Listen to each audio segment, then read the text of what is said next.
ঋষভ পান্ত কি গোটা ভারতীয় দল বা ভারতের টিম ম্যানেজমেন্ট ইভেন সিলেকশন কমিটিকে কোনো জাদুটোনা বা ব্ল্যাক ম্যাজিক ট্যাজিক করেছেন নাকি? নাহলে সেই রবি শাস্ত্রীর আমল থেকে শুরু করে তারপর রাহুল দ্রাবিড় আর এখন গৌতম গম্ভীর, এদের প্রত্যেকের আমলেই দেখছি ঋষভ পান্ত একেবারে টিমে অটোমেটিক চয়েস হয়ে উঠেছেন। তা সে তার ফর্মের অবস্থা যেমনই থাকুক না কেন বা তিনি যেমনই টাচে থাকুন না কেন, ভারতের প্রত্যেক ম্যাচের একাদশে তার থাকাটা এক প্রকার কনফার্ম হয়ে গেছে। এগুলো নিয়ে প্রশ্ন উঠতো না যদি তিনি ভালো ফর্মে বা ভালো টাচে থাকতেন, বা ভারতীয় দলের জন্য যদি তিনি ন্যূনতম পারফরমেন্সও জেনারেট করতে পারতেন, ইভেন তিনি যদি সেন্সিবল ক্রিকেট খেলতেন। এখন তিনি যেভাবে আউট হচ্ছেন, যেভাবে নিজের উইকেটগুলো অপোনেন্টকে একবারে গিফট করে দিয়ে আসছেন প্রায় প্রত্যেক ম্যাচেই নিয়ম করে, তাতে করে মানে তার গেম সেন্স নিয়ে প্রশ্ন উঠে যাচ্ছে। ইভেন ভারতীয় দলের একাদশে থাকাটাও তার ওই জায়গায় যথেষ্ট প্রশ্নবিদ্ধ। আমি তো এক ধাপ এগিয়ে বলবো, এই ভারতীয় দলের স্কোয়াডে থাকাটাও ওই জায়গায় যথেষ্ট প্রশ্নের মুখে পড়ে গেছে। তার জন্য ইনফর্ম প্লেয়াররা সুযোগ পাচ্ছেন না একাদশে। ওই ধ্রুব জুরেল মানে ম্যাচের পর ম্যাচ বেঞ্চে বসে রয়েছেন।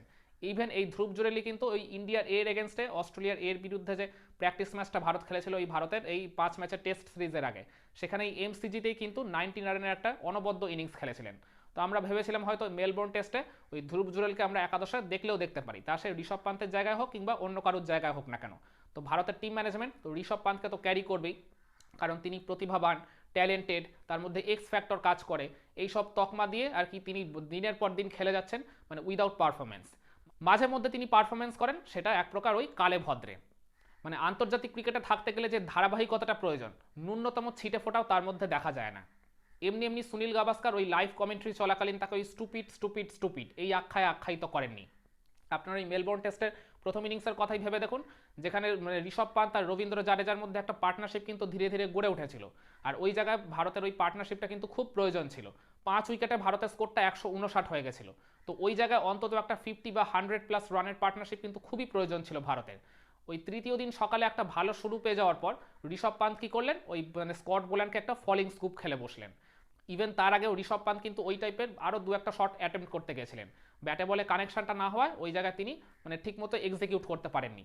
আর যার কারণেই দেখেছিলাম অস্ট্রেলিয়ার ফিল্ড সেট আপটা মানে পুরো এক প্রকার বলতে গেলে ঋষভ পান্তের ওই ফলিং স্কুপ মানে তিনি যে খেলবেনই এটা তারা এক প্রকার আন্দাজ করে ওই জায়গায় সেট ট্র্যাপ করে রেখেছিল। ডিপ স্কোয়ার লেগ থেকে শুরু করে ডিপ ফাইন লেগ আর ডিপ থার্ড ম্যান, এই 3 ফিল্ডারই তারা ওই জায়গায় সেট করে রেখেছিল। মানে টেস্ট ম্যাচ ক্রিকেটে আপনি কিন্তু কখনোই এই টাইপের ফিল্ড সেট আপ দেখতে পারবেন না কোনো নর্মাল ব্যাটারের এগেনস্টে। কিন্তু ঋষভ পান্ত তিনি তো আর কি ওই একদম পার্থ টেস্ট থেকে মানে এই সিরিজের শুরু থেকেই ওই নিয়ম করে ওই ফলিং স্কুপ খেলে আসছেন। তো অস্ট্রেলিয়ার বোলাররা বা ফিল্ডাররা ওই জায়গায় তাকে এক প্রকার আর কি ট্র্যাপে ফেলে আউট করেছেন। স্কট বোল্যান্ডের ওই ডেলিভারিটা তিনি মানে শটটা তো নেগোসিয়েট ঠিকমতো করতে পারলেনই না, মানে ব্যাটের একদম সুইট স্পটে লাগা তো দূরের কথা, তিনি কি করলেন ওই জায়গায় একটা লিডিং এজ হয় তার শটটা চলে গেল ওই ডিপ থার্ড ম্যানের দিকে।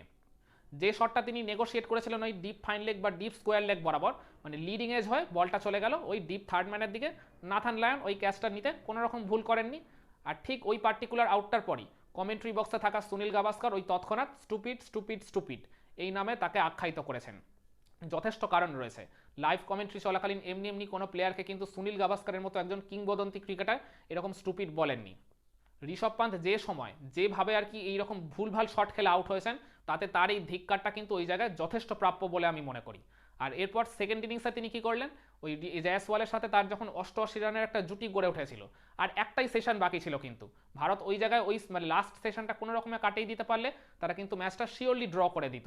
আর তার আগে ঋষভ পান্ত কিন্তু নিজের নার্ভটাকে বেশ ভালো মতোই ধরে রেখেছিলেন, কিন্তু ওই যে পুরনো অভ্যাস যাবে কোথায়, ও মানে পার্ট টাইম স্পিনার ট্রাভিস হেডকে তিনি কি করলেন ওই একটা ব্যাক অফ দ্য লেন্থের ডেলিভারিতে পুল করতে গেলেন, তাও কিনা লং অন অঞ্চল দিয়ে।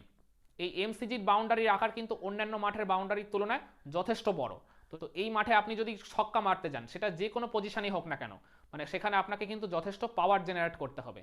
তো ঋষভ পান্তের ওই শটটা দেখেই বোঝা গেছিল যে একেবারেই তিনি ওই জায়গায় ঠিকমতো কানেক্ট করতে পারেননি। আর মিচেল মার্শ বলতে গেলে এই অস্ট্রেলিয়া দলে এখন এই মুহূর্তে সবচেয়ে ভালো ফিল্ডার, বেশ ভালো ভালো কিছু ক্যাচ তিনি এই আর কি চলতি সিরিজে নিয়েছেন। আর তার কাছে বল যাওয়া মানে তো ওই জায়গায় ডেফিনেটলি ক্যাচ হবেনি। আর ঠিক ওই গুরুত্বপূর্ণ সময় ঋষভ পান্ত নিজের উইকেটটাকে ওইভাবে গিফট করে দিলেন অস্ট্রেলিয়ার কাছে। আর তার আউটের পরেই দেখতে গেলে ভারতের এই ব্যাটিং কোল্যাপসটা হলো লাস্ট সেশনে। এই এক সেশনের মধ্যেই মাত্র 34 রানের মধ্যেই ভারতের 7-7টা উইকেট চলে যায়।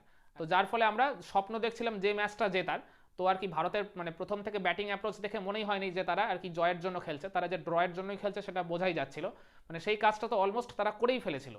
ওই আর কি একটু আর কি নার্ভটা ধরে রাখতে না পারার জন্য, মানে ঋষভ পান্তের এই নির্বুদ্ধিতার জন্য বলতে গেলে ভারত এই জায়গায় একেবারে বাজেভাবে কোল্যাপস হয়ে শেষ সেশনে ম্যাচটা হেরে গেল।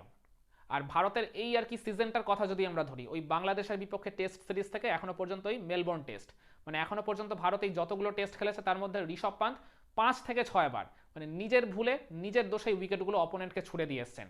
মানে ওই এক প্রকার র্যাম শট খেলতে গিয়ে বা বলতে গেলে ওই এক্সট্রা কেতদারি মারতে গিয়ে, মানে ওই জায়গায় অন দ্য ফিল্ড নিজেকে একটু বেশি ওভার স্মার্ট দেখাতে গিয়ে নিজের উইকেটগুলোকে গিফট করে এসেছেন অপোনেন্টের কাছে। আর যার কারণে বিপদে পড়েছে ভারতীয় দল। মূলত তার কারণে, তার ওই রকম আর কি ইনসেন্সিবল ক্রিকেটের জন্য ইন্ডিয়ার টিমকে অনেকবার ম্যাচ হারতে হয়েছে। তো এই এত কিছু যদি ভারতের টিম ম্যানেজমেন্ট দেখেও যদি না দেখার ভান করে থাকে, তাহলে এই জায়গায় আমাদের কিছুই বলার নেই।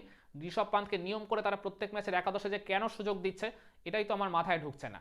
তো ঋষভ পান্থের এই মুহূর্তে যা অবস্থা, এই মুহূর্তে তার যা ফর্মের অবস্থা, এই মুহূর্তে তার যা মানসিক অবস্থা, এই মুহূর্তে তার যা সেন্স অফ ক্রিকেট, তাতে করে আমি মনে করি এই লাস্টের সিডনি টেস্টে একাদশ থেকে তাকে বাইরে রাখা হোক। তো ওই জায়গায় আমি মনে করি ধ্রুব জুরেলকে একাদশের সুযোগ দেওয়া হোক। মানে শুধু ঋষভ পান্থই না, ভারতের আর কি এই মানে পরের ম্যাচের একাদশে বেশ কয়েকটা বদল আমি ওই জায়গায় দেখতে চাই। সেটা নিয়ে না হয় আমরা অন্য একটা ভিডিও আলোচনা করব, কিন্তু এই সিডনি টেস্টে ঋষভ পান্থকে আমি ভারতের একাদশে একেবারেই দেখতে চাইছি না। তো আপনারা কি মনে করেন, ওই সিরিজ বাঁচানোর ম্যাচ সিডনি টেস্টে ঋষভ পান্থের কি ভারতের একাদশে থাকা উচিত নাকি উচিত নয়? কমেন্ট করে আপনার মতামতটা জানাবেন নাকি?